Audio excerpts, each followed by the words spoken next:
Welcome to Wisdom Talk Radio, a collaborative community of explorers in conscious living.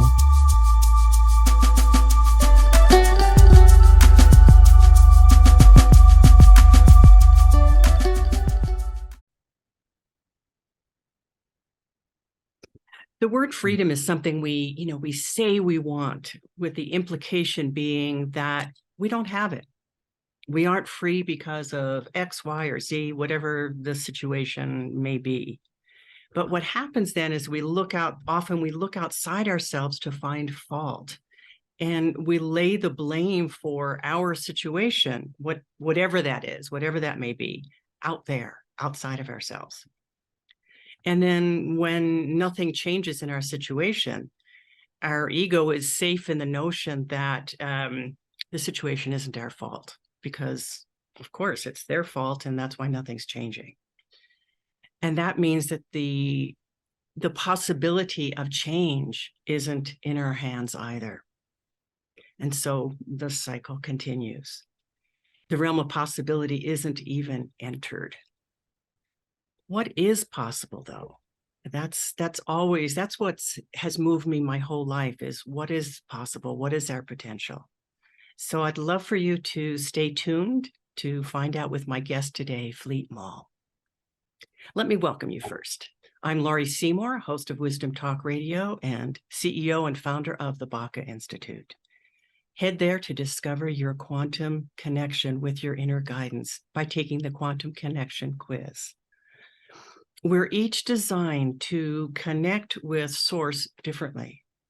And knowing your own style is the first step in aligning with your inner guidance at a deeper level than you ever thought was possible.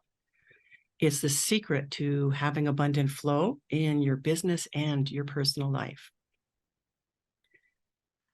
Dr. Fleet Maull, PhD and author, is a renowned growth mindset teacher who delivers his training programs and seminars around the world, both in person and online, through Heart Mind Institute. He's a meditation teacher, executive coach, seminar leader, social entrepreneur, who works at the intersection of personal and social transformation. Welcome, Fleet, to Wisdom Talk Radio. I'm really delighted you're here.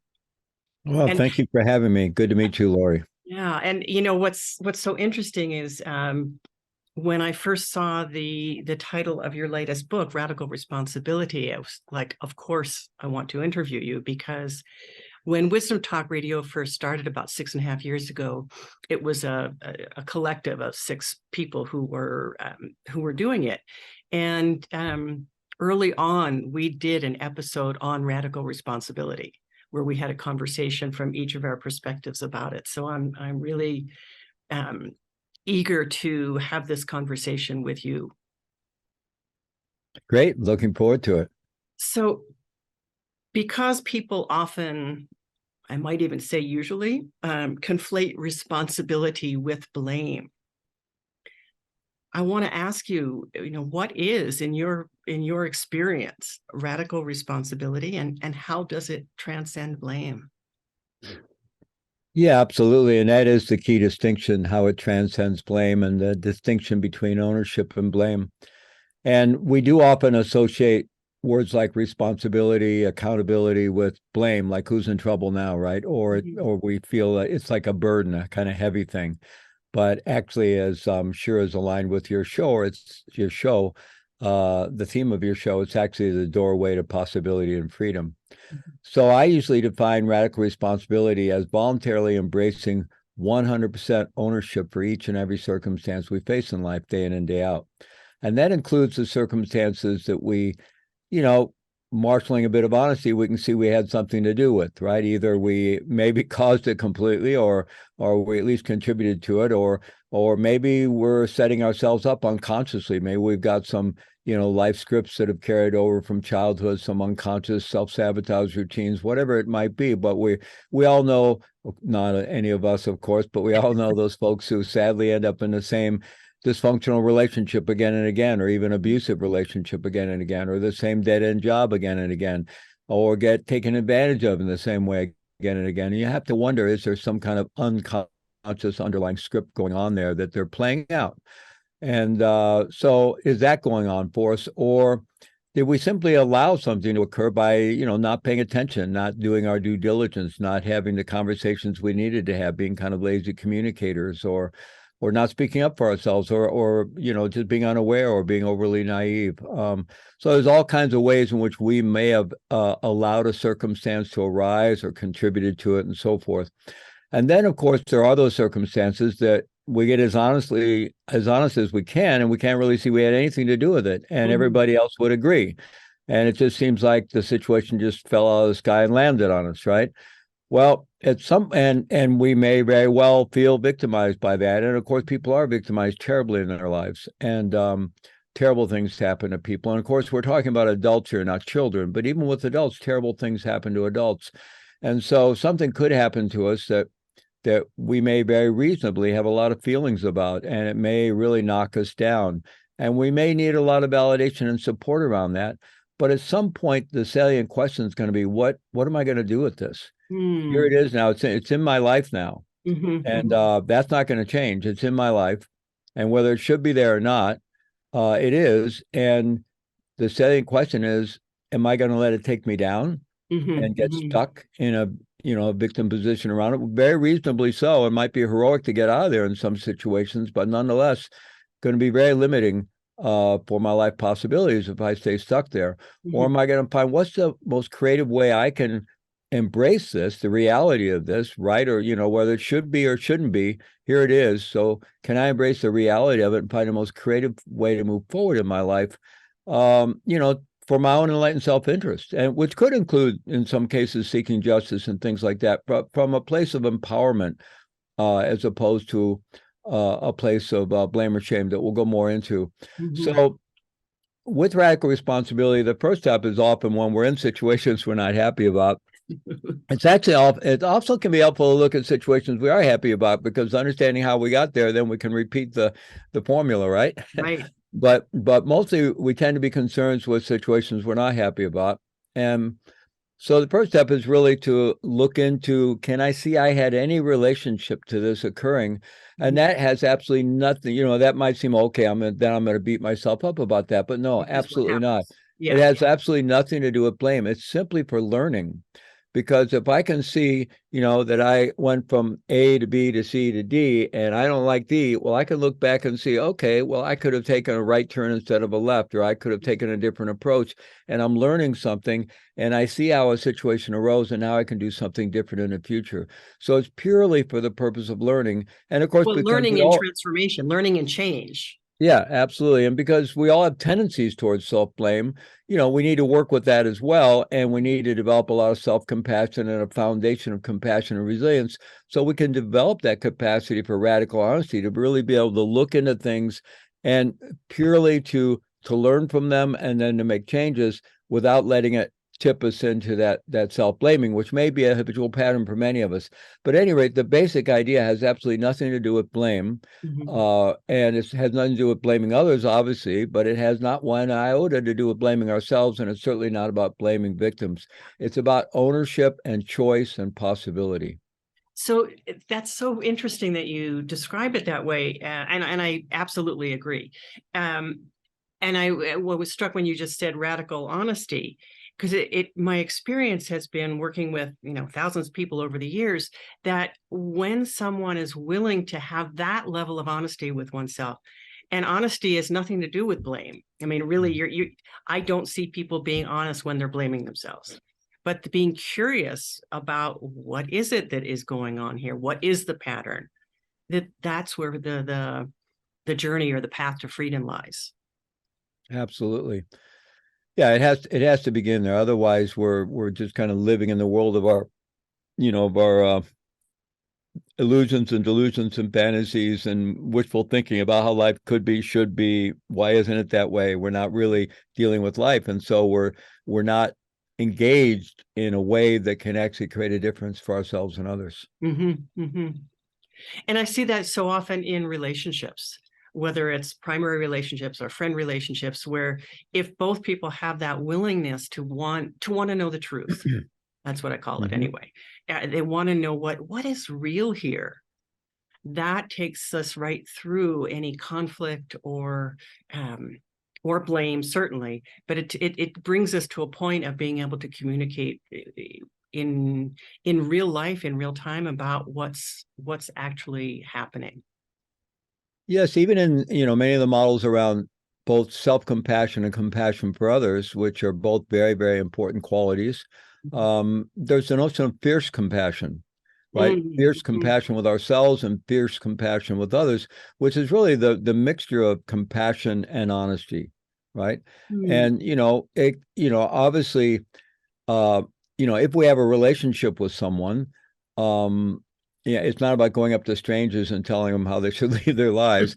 And even with friends, that's not a good idea unless it's invited or welcome. But if we have a relationship with someone and they're open to, communication, and they're desirous of understanding things and making changes, then one of the most compassionate things we can do is to be honest in a gentle and kind and skillful way, but to be honest, right?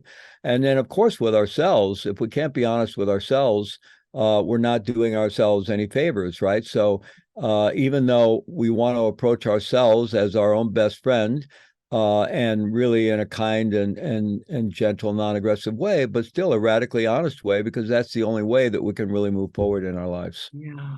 So Fleet, you have such an interesting background. And I know you've told your story, or at least I imagine you've told your story thousands of times. Could you give us a sense of really where you came from and why this has become your teaching path? Yeah, sure. So, I'm a baby boomer. I came of age in the 60s and the 50s and 60s, and good Roman Catholic, middle class, Midwestern family, but nonetheless beset with alcoholism. And one of my parents was sometimes called an episodic alcoholic. Was my beloved mother, who, when she was sober, was amazing, incredibly intelligent, artistic, and a wonderful mom. But once a week, once every other week, every now and then twice a week, she would drink and completely transform into this very scary rageaholic. And it was literally a Dr. Jekyll, Mr. Hyde kind of situation. And I don't know exactly when it started, but I may have some memories from some family vacations before starting school, but definitely once school had started, you'd come home from school and you could tell mom had been drinking, and it would just get worse and worse. And by the time my father got home, it would just be absolute chaos in the home, and things being thrown. And eventually my mother would pass out. And the next morning you'd come down to breakfast and there she was, and smiling mom again. And it was never discussed, right? It was never talked about. And it was like it was a big secret. And of course, it wasn't a secret in the family, but it wasn't even a secret outside the family, because it happened in social situations sometimes. And when my father wasn't around and my brother was already off to school, she'd come after me. So I had to deal with that. I remember actually when I was about 11 or 12 years old, I physically threatened my mother. I basically said, if you touch me again, I'm going to kick your ass, and then she didn't, but I had to do that. And my father wasn't able to deal with it. And, I mean, this was the 1950s, and there wasn't, a lot of understanding around addiction and alcoholism. And certainly no conversation about it. No, and very few people in my parents' milieu would end up in AA, unless they really happen to, get connected serendipitously with somebody connected there. But, and they're very much about appearances and keeping things on the on the quiet. And so at any rate, I grew up with that, and that creates this tremendous psychic splitting, and even I was one of 5 kids, and I had an older brother, but the family all thought I was my mother's favorite. Maybe I was. So at any rate, there was this real, complete sort of splitting, and I emerged into adolescence with this huge gaping hole in my gut, and trying to patch that up and fill it with anything I could. And it just felt like a black hole, an abyss, and I was just constantly trying to seal it up. And so, I was just trying to do that with everything imaginable: sex, drugs, rock and roll, and everything else. And I also, before all that occurred in my very early life, I remember the world being very, very magical and feeling very plugged into reality and kind of this state of awe, and that completely went away. At 5, 6 years old. It may have had to do with my mother's alcoholism. It may have had to do with starting school, but it went away, and I wasn't happy about it. I wanted that back, and I was always looking for it. So that took me down a lot of twisted roads and into, there was some sense of plugging back into something that felt like it had a little more reality and vividness to it with the drugs, the sex, the rock and roll, the music, the whole all that of that era.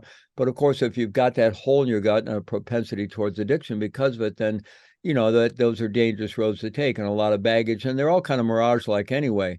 Anyway, that was kind of my early adulthood path, and that continued on. I became very alienated and angry, went headlong into the counterculture, graduated from high school in 1968, one of the most tumultuous years in U.S. history politically, and with all the assassinations and so forth. And so I just went headlong into the counterculture of that area as a classic angry young man, and went really deep into it, eventually into IV drug use and so forth.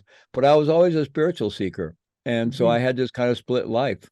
And eventually I left the country, basically when Nixon was reelected. I just couldn't handle being an American anymore and being in this country. And I just left. And I was also looking for something real. So I traveled as an expat throughout Latin America, ending up in Peru eventually, and lived down there for years as an expat. And then my journey there wasn't so much about the drugs. It was really exploring indigenous culture and the archaeology and just the adventure of it, and just trying to find something real. And but the drugs were around, and eventually I fell into small time drug smuggling as a way to continue to live outside the system, and I justified that with all this us versus them thinking, and feeling, the whole world I'd come from is all hypocritical and corrupt, and therefore I'm justified in doing this. And, it took me quite a while to undo all that. But in the meantime, I actually was living high up in the Andes Mountains in Peru, and I heard about the founding of Naropa Institute, Naropa University, where I know you spent some time teaching as well. And I had already zeroed in on the Tibetan Buddhist tradition. I had the only books that had been published at that time, the Evans One series, up in my little adobe, hut up in the mountains of Peru in a very remote valley. And so I was trying to do that on my own. And then I read about him. Somebody showed up at my house with a copy of Rolling Stone magazine from the fall of 1974, and I read about him and about the founding of Naropa, and I just knew I had to go there. And eventually I managed to get up there and enroll, but I kept this shadow life going, and got very involved in Naropa. Got my master's degree in contemplative psychotherapy there, and became a close student of his, but kept this secret life going. And was self-medicating around the cognitive dissonance of that, but literally spending about half the year, in really sincere, deep exploration of the Buddhist path, and about half the year being a crazy person, involved with the smuggling and all that goes along with that. So they do coexist. It was a both and. Yeah, and before I was able to untangle that, I earned my way into a long prison sentence in federal prison for drug smuggling. So. I was actually sentenced in 1985 to 30 years, no parole. And I pretty much thought my life was over. I was 35 years old. The papers said I'd be 65 before I had any chance of release. Once I got to federal prison, this was after 7 months in county jails and going through trial and all the rest of it, with quite an incredibly traumatic experience. The U.S. versus you is no small thing. And eventually, after getting to the federal prison and getting there for a while, I finally kind of figured out how things worked. And I realized that I fortunately was sentenced under the old law prior to 1987, and you got a lot of good time if you stayed out of trouble. So I realized that on 30 years, I would serve 18 and a half years if I managed to stay out of trouble. And then it took my appeal about 3 years to go through the courts, and they knocked off one count of a 5-count aggregated sentence. And that reduced my aggregated sentence to 25. And then on that, I knew I'd serve 14 and a half, which still felt like forever. But nonetheless, that is what I ended up serving. I managed to stay out of trouble, which is not easy in prison. And because when you get in trouble, they start taking away in chunks, and you can't end up doing your time day per day. Actually, some persons say, I did my sentence day per day. I don't think that's exactly something to be proud of, but Right. people get some strange mindsets going in there. And at any rate, I did serve 14 years inside and then 6 months in halfway house and house arrest. So that was between 1985 and 1989. Wow. And I have deep regrets about everything that got me there and all the harm I created being involved with drugs and drug smuggling. And I have especially profound regrets on what I did to my son, who was 9 years old when I went in. So he and his mother basically abandoned them, and they went back to Peru, and my son was growing up without a dad. Fortunately, my family provided some financial support to them a little bit. They brought him up to see me about every other year. But still, he was basically growing up without a dad. And so I have a lot of profound regrets around all that. I do feel good about what I did with my time there, because this was a huge wake-up call for me, obviously. I finally had to face the reality of all the incredibly selfish decisions I've been making for so long, and all the justifications began to crumble and fall away. I still had some judgment in my head that, like cocaine back in the 60s and 70s was a recreational drug. Everybody was doing it, blah, blah, blah. But sitting in 12-step meetings, which I immediately joined when I got there, I knew I had to deal with my substance abuse and alcohol issues. And listening to one man, as a male prison, listening to one man after another talk about their lives and their families' lives completely unraveling around drug use and cocaine use, and all that artifice of self-justification just crumbled away. And I had to really face, I've been involved in something incredibly harmful. And I was in complete contrast to the ethical foundations of the Buddhist path I was on. And I really had to face that. And that really became the whole next stage of my spiritual journey. And I was just driven to leave my son a better legacy than just his dad went to prison or his dad died in prison, because I had no surety that I would survive my time. I was seeing people die by violence where I was, and it was a federal prison hospital where people were dying every day from AIDS. This was the height of the AIDS movement. They were dying from AIDS and cancer and liver disease. And people who were in general population, like myself, got sick and died there while I was there. So I had no surety that I would survive my time, but I wanted to leave my son a better legacy than just his dad went to prison or he died in prison. And so I knew whatever I'd be able to create there would come out of my practice. And so I just really started practicing like my hair was on fire. I was incredibly disciplined, incredibly dedicated to practice, but I also lived a life of service. My day job was teaching school for 14 years, helping other prisoners learn to read or get their GED or study for college classes. We started the first hospice program anywhere in the world in a prison, and that was a big part of my life for the last 11 of the 14 years I was there. I led a meditation group in a chapel twice weekly, very involved in the 12-step work. So a real life of service. But when I wasn't doing that, I was up in my cell, practicing meditation and studying. And lived this incredibly disciplined life. And it was kind of like my ashram or monastery time for 14 years, although the place I was at was nothing like an ashram or a monastery, other than the fact that you got 3 hots and a cot, and there was everybody wore the same clothes, and you didn't have outside responsibilities. Right. But other than that, it was a world of constant chaos and anger and violence and shaming. And on a good day, you only had maybe a half dozen encounters with either the staff or your fellow prisoners that were incredibly demeaning, right? So, I mean, keeping up, any sense of self-worth was incredibly challenging, and I'm incredibly grateful for the contemplative practices that I came in there with.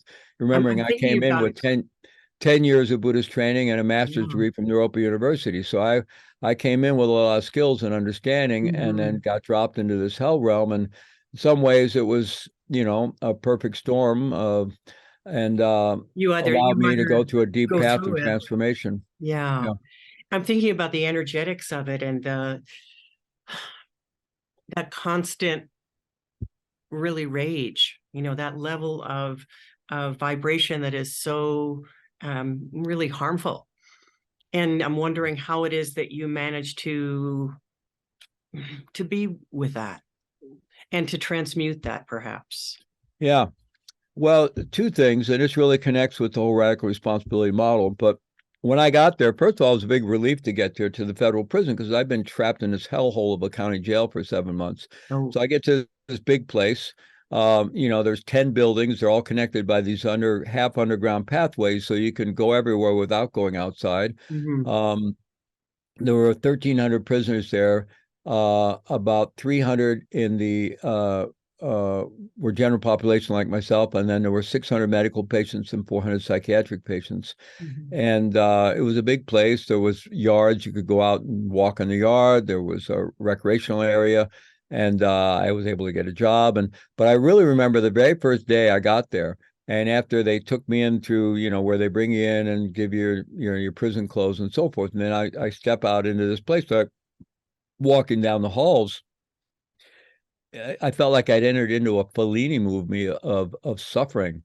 I was seeing men who were blind being helped down the hall, men being wheeled about in wheelchairs who were quadriplegic, paraplegic, or emaciated with AIDS, men coming out of the psych ward doing the Helidol or Thorazine two-step. It was just insane and such a world of suffering.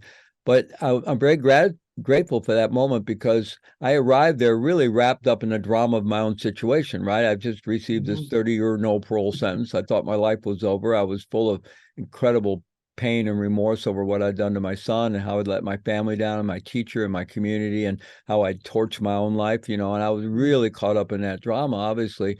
And when I saw all this suffering, it just completely shook me out of that.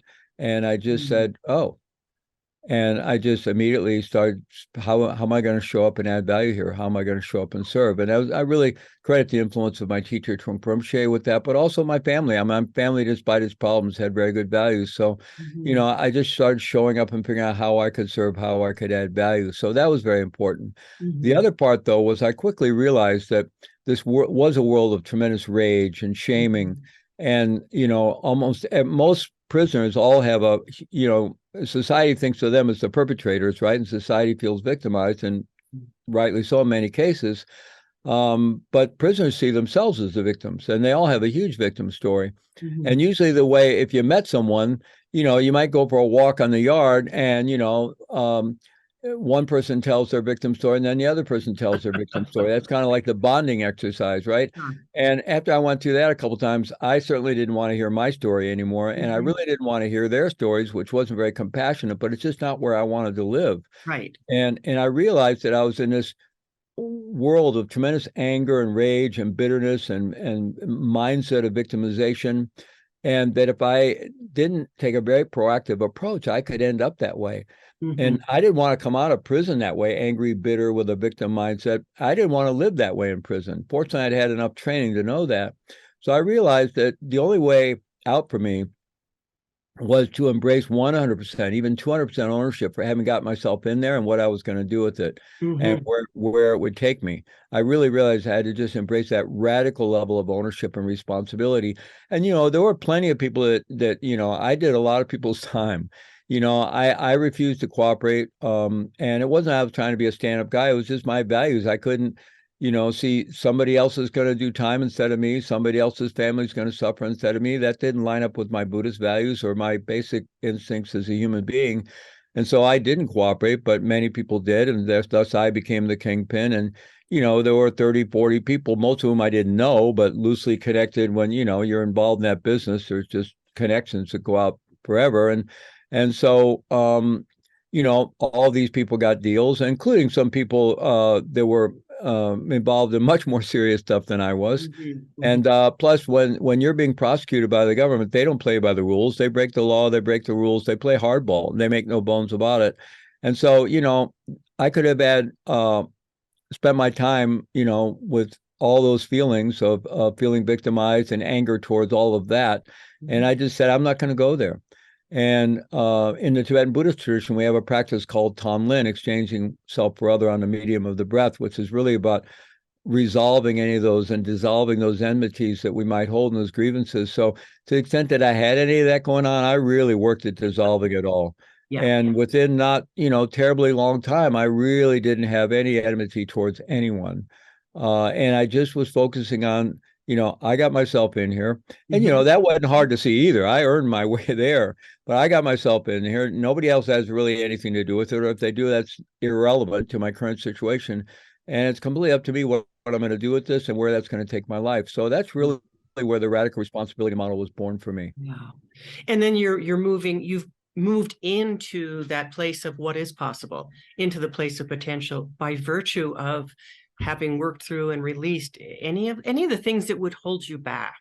And in what I see is how deeply blame, self-blame, situational blame, whatever it is, holds us back from being creative, holds us back from co-creating what it is that's possible, what it is that maybe we're even here to do. And Yeah, you and that was a world where my fellow prisoners were deeply mired in both blaming others and in self-blame. right, They right. mostly talked about blaming others, but internally you knew they were also involved in a lot of self-blame and Yeah. inability to forgive themselves. And of course, a lot of people that end up in prison have been victimized. In fact, the majority come from terrible backgrounds where their childhoods were full of trauma. I mean, people get programmed to go to prison. I really, can't really blame my back. I mean, the alcohol is my family, but most people that end up in prison come from much worse circumstances than that, right? So they're just full of this internalized shame and blame and so forth. And so, What I were was some of very the lucky to approaches? come in with the skills and strengths and context I did, because Wow. most people come out of prison worse than they went in. So what were you able to do within it? I mean, you did this meditation group, you did education. What were you able to do? Not so much from the like what your actions were, but what shift did you see in some people that you were able to give witness to? Well, I worked with a lot of people because I taught school. I helped a lot of my fellow prisoners learn to read or get their GED and study for college classes. And that was across all the ethnicities and races that were there. And, prisons are very segregated racially. And there's a lot of enmity and a lot of racial and cultural clash between the groups in prisons. And you generally kind of keep to your own. So I didn't, I didn't make a point of trying to carry a flag about it and get myself killed over it. But I was very involved with men of every race, as helping them get their education. Once we started a hospice program, I'm caring for people of every ethnicity, every religious background, and very intimate physical care, caring, bathing people and people in really rough situations, dying of AIDS and dying of cancer and liver disease and so forth. And I spent most of my meal breaks and free time up in the hospital doing that kind of caregiving. And then, I was into sports. So, I played basketball, and I was one of the few white guys that played basketball.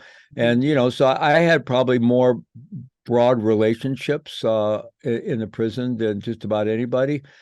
And also, for the staff, they would just as soon you just be a convict, like, get busted every now and then, and just be a thug, be a convict, because then they know who you are. Got it. And that's not who I was, but at the same time, I was really clear what my community was, my fellow prisoners, and you got to keep real boundaries with the staff. I mean, you have a boss at work every day. You kind of may get to know them or be a little friendly, but basically, you keep real boundaries with the staff. And I knew what my community was, but at the same time, I wasn't going to embrace being having that convict mentality, right? So people didn't quite know what to do with me, but I was very disciplined, so they respected that for the most part, and they saw me showing up and serving in various ways, and so generally, people did kind of respect it. But I know I influenced a lot of people that I work with in school. But we also had, I don't know how many men came to the meditation groups, because it was basically a beginners group, because this facility, the general population was very transitory. Most men didn't like being there because it's a hospital, and the guys who were still in the game, there wasn't a lot going on there compared to other penitentiaries. And also most of the prisoners came from the West Coast or East Coast. So this was in Missouri, Southwest Missouri. And so, probably the average standard general population was, I don't know, a year at most. And I was there for 14 years. So I saw people coming and going constantly. And so our meditation group was pretty transitory. We did have, a few guys that were there for 3 or 4 years and got deep into the practice. I'm still in touch with some of them. who went on to, be serious practitioners after prison. But nonetheless, I think, I saw a lot of changes and a lot of men through that work. But I'll tell you, and this kind of goes into the radical responsibility model a bit as well.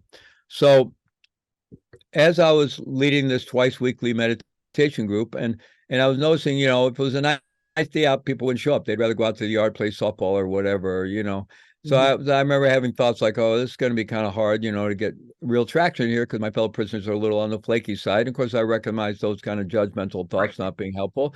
And I thought, well, how can I create this differently, or what am I doing? And so I was always looking into how I could, I was never proselytizing, but how can I create something, and then at some point, I had the opportunity to invite someone to come to a program there who integrated 12-step work and mindfulness meditation.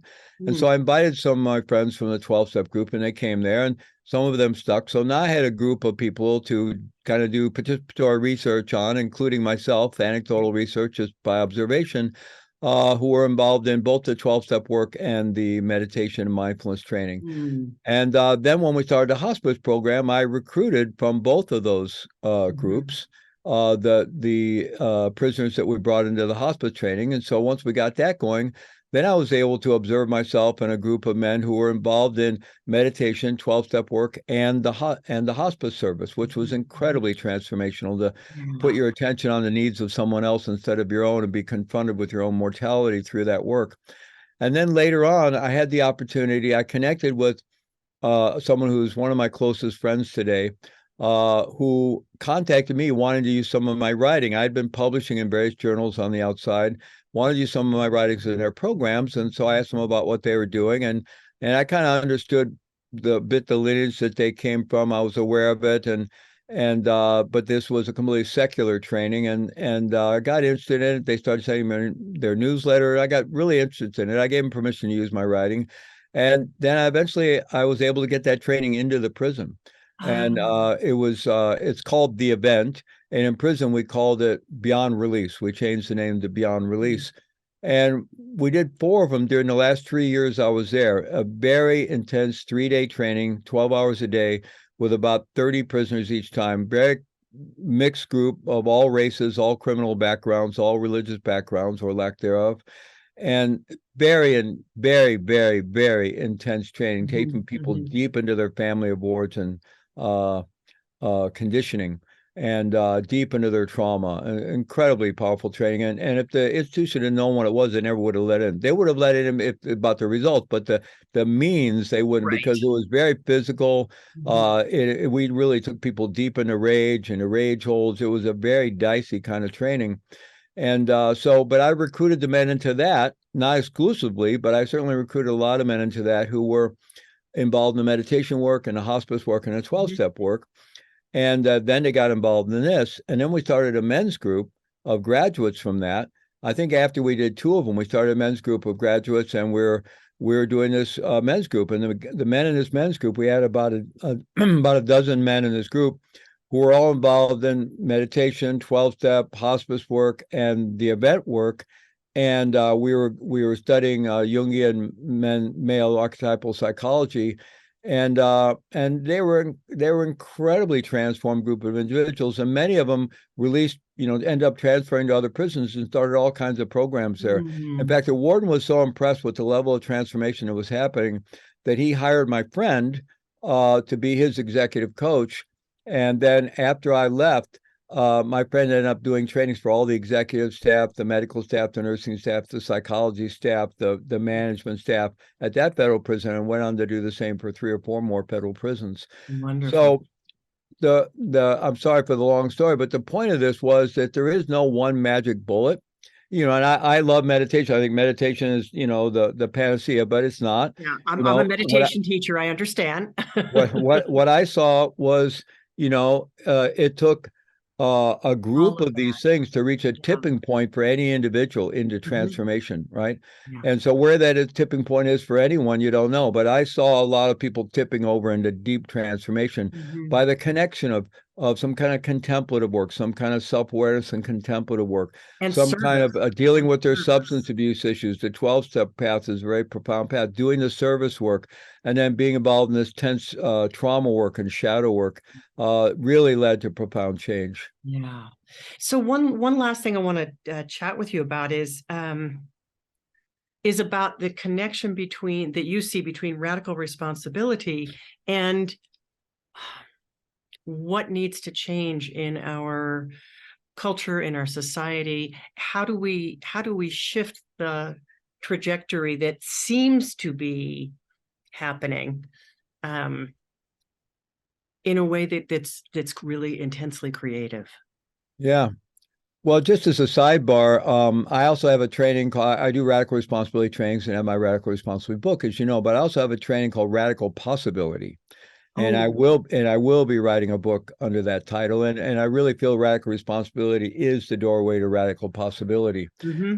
And also, I just want to say I ended up starting 2 national organizations while I was in prison. I don't say that to pat myself on the back at all, but you're not supposed to be able to do that when you're in prison, right? And so people who think, they can't make a difference, or, they're just one person. I mean, you cannot be in a more powerless situation than being in a maximum security prison. It's what sociologists call a total institution, which means it's like a totalitarian state. Mm-hmm. And if you buck the system, there you were in 4-point restraints, being pumped full of Halidol and hosed down at night on a concrete bunk. So resistance was literally futile. So how do you get anything done there? Well, I got it all done by being professional, being consistent, being kind, manifesting my Buddhist values, but primarily through the mindset of radical responsibility. Mm-hmm. And so these are flourishing national movements today, the prison and hospice movement and the prison mindfulness movement. Mm-hmm. And that all started from a prison cell, but it was based on these simple principles. Mm-hmm. Mm-hmm. So in terms of what's going on in society, unfortunately, I mean, we have a lot of good things in our culture, obviously, in terms of principles, but there's a lot of blame and shame running through our culture. And for me, and this is not to demonize Christianity, I'm a lover of all faiths and spirituality, but there's a particular strain, kind of Calvinist, Protestant Christian, that theology of total depravity, the flawed nature of humanity, which I think is a complete, absolute misunderstanding of Christian theology. But nonetheless, it's had a profound influence. And so, if you really have the mindset that human beings absent some, which is really the mindset in this country, that human beings absent some coercive threat of, punishment, imprisonment, being ostracized, now being canceled by a cancel culture, apart from that kind of threat, humans are not going to behave badly. That basically we have this seed of evil in us, and if we're not coerced into good behavior, we're going to behave badly. That's basically, whether people would articulate it or not, that's really the default influence in our culture. And so we have a very, our culture is all around reward and punishment. And you look at our institutions, they're all shame-based and punishment-based. That's why we talk about the school to prison pipeline. We have a school system that culturally matches up with the prison system, so we have that. And today, I've been involved in social transformation, social justice work ever since I ended up in prison, and that was my awakening. And ever since I've been out for something like 20, going on 24 years. A lot of around the world, all kinds of prison reform and peace work, working around issues of homelessness and all kinds of things around the world. And a number of years ago, I felt like I used to think I had my tribe, so to speak, of people involved in sort of contemplative social action, contemplative social justice work. In other words, wisdom based. Mm-hmm, mm-hmm. And there's always been the less wisdom-based forms of that, but there really was I felt there was a tribe and a dominance of socially engaged Buddhism and contemplative social action, and and really lining up with Kingian the approach of Martin Luther King and Dorothy Day and many other different traditions, as well as all the great Asian figures in socially engaged Buddhism and people like Thich Nhat Hanh, Selexi Raksa, and so many others. And But a number of years ago, things started shifting and my tribe went somewhere else. Interesting. And the dominant form of social justice work today is all based on blame and shame. Mhm. And in my view, it's under their goals are the same as mine, their concerns are the same as mine, but and I don't think it's intentionally so, but it's drifted into this very blame and shame based approach to social Mhm. justice. It's very much around victim identities, Mhm. and despite that, I feel an affinity for their goals. I don't think their strategies are going to get us there. In They're going to fact, I keep think their us in the strategies are doing same perpetuating mentality, really. exactly. I think the strategies are doing more harm than good. So that really puts me, I have a hard time if I even start speaking about that publicly, people start thinking I'm a Republican.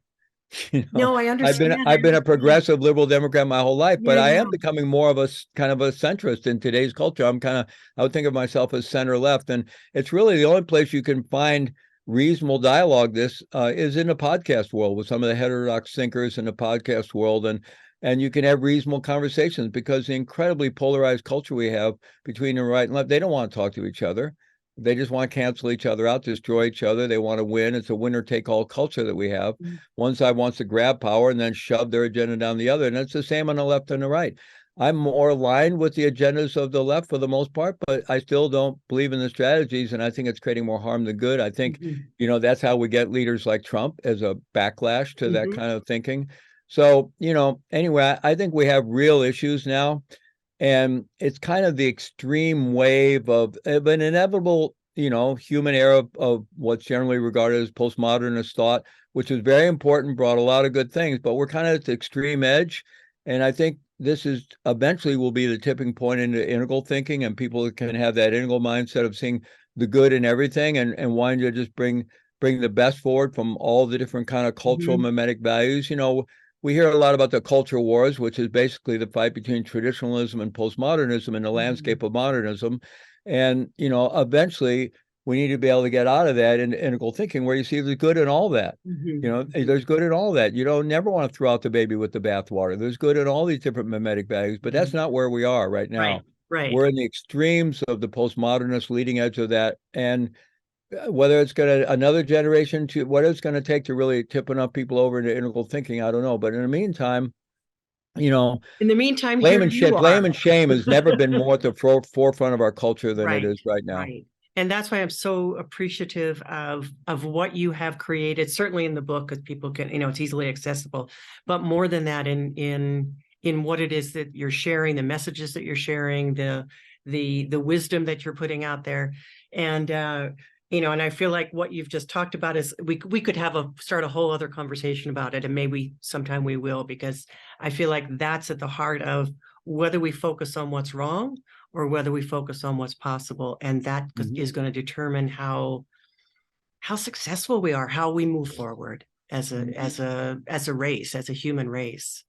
One of my teachers remarked that if you have a group of human beings, a society, a community of human beings that fundamentally on some level feel bad about themselves, Mm, what kind of world are they going to create? right. What kind of institutions are they going to Yep. create? Yep. You know, Yeah. It's uh, self-protection or so self-medicating or, whatever it yeah. is, it comes out of that other place. So radical responsibility is grounded in the notion of unconditional basic goodness, or what Mhm. theologian Matthew Fox called original blessing as opposed to original sin. And And that's the working title of my book, is Original Blessing. And then I was like, well, but Matthew Fox has written that. But then I hear, it's okay. You can still use the same title well, because you can, yeah. that's the one. Uh, So how can people find more out about what you're doing?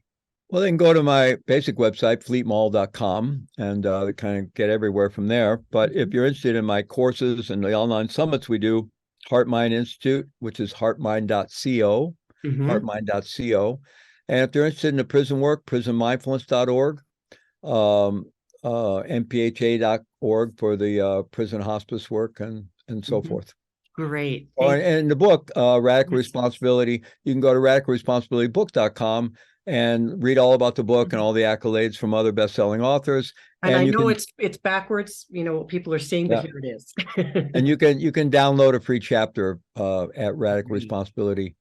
book.com. Yeah. And it's, I want to say just personally, it's a very worthwhile book to dive into and really spend time with. Well, it's really written as kind of a manual. It's not just a book to read through. Right. I really encourage people to get a journal and do all the exercises in the book and really take it as a manual for transformation, because that's what it's intended to be. Yeah.